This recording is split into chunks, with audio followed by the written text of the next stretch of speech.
Hey, welcome back to part 2 of our back deck rolling video. This week we're going to talk about how to do a head dry back deck roll, which is a really good party trick. It's something you can show off to your friends. Be like, hey look, I can roll without getting my head wet, that's so great. And it can be useful too when you're learning your kick flips and your air screws. It's a very similar motion to think about, and just a cool thing kind of to help us progress. So last week we talked about a back deck roll. This week we want to see the differences with keeping our head dry, which should look like this.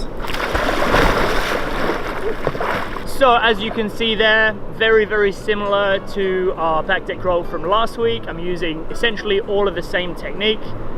This time what I try and do is focus more on keeping that paddle blade right at the very surface and pushing down on my paddle a little bit more than I would normally. I'm also pushing my feet away from me a little bit more than I would normally, and that helps my boat rotate over my head a bit faster.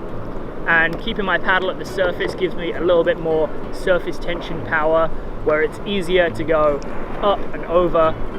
So if this is something you're trying to do, here's your things to think about. Regular back deck roll. The additions are going to be pushing more with your paddle on the surface of the water, pushing your feet away from you more, and really focusing on a nice snappy rotation with your hips. And that pretty much guarantees that your boat's going to go up and over you.